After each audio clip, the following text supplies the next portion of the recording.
Hi friends! The Irish syllabus has officially gone live. When you click on English Resources, you'll see a document from now on called Irish Culture Syllabus for All Levels. When you click on that, it will lead you to a folder for beginners, elementaries, pre-intermediates, intermediates, upper intermediates, advanced, and in the not too distant future, there will be a proficiency level added as well.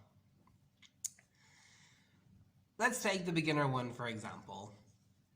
When you click on the beginner one, it indicates the exact book, page number, and activity for which it's to be used.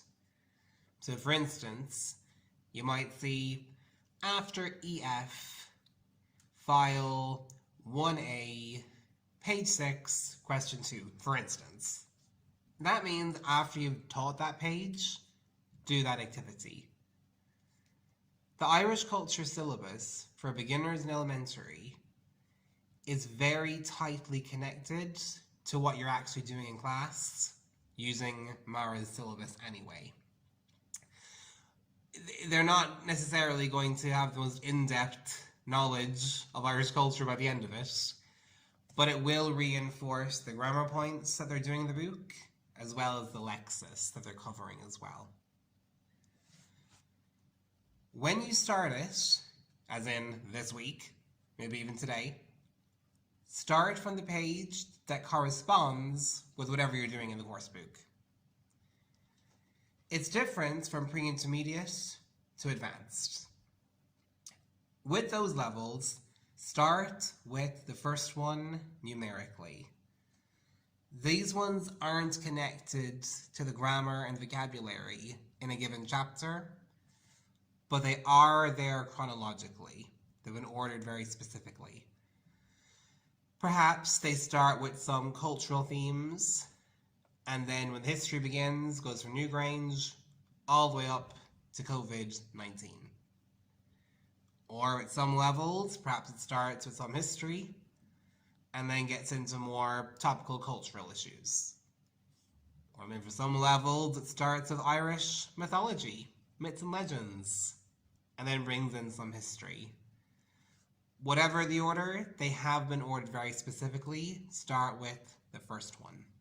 On the lesson log, you'll notice that there's a new column for you, a new row, called Irish Culture Syllabus Number. If and when you teach it, clearly mark in the number of the activity that you've done, as well as its title. That way, your co-teacher or a cover teacher knows which ones you've already done, and they don't teach the same thing again. It's important not to jump around with the Irish syllabus. Again, it's all been very tightly knit together. It's not designed to be taught willy-nilly. If, for instance, you have a big cultural event coming up, like St. Patrick's Day or Halloween, Easter, Christmas, and you want to teach them vocabulary, that's not an excuse to jump ahead in the syllabus. Just pick something else from another course book or online. The syllabus needs to be followed as it is. And whenever you teach it, it needs to be recorded very clearly in the lesson log. You're not limited to teaching it on a Friday after you've given your students their test, by the way. It's a great time to use it, but even with tie practice, you could very easily say, okay guys, we're going to look at the Irish syllabus today. Here's a myth or a legend or a fairy tale. Who knows? Your student might decide to do the research project on one. Or maybe you look at the Irish Culture Syllabus and it's got an article or two. You could say, okay guys, let's do some Irish culture. And as they're going through the article, you could teach them to watch out for objectivity, bias, propaganda. That would help them with preparing for the news story article section of the tie exam. Or there may be an activity about St. Patrick's Day, and then a leprechaun activity. You catch a leprechaun, finish the story. That will help prepare them for the unseen task. Every reading activity that they do will help them learn the skills they need to hone for reading a book. So all these activities can be used for Irish culture on Fridays, but they can also be used for Thai practice as well.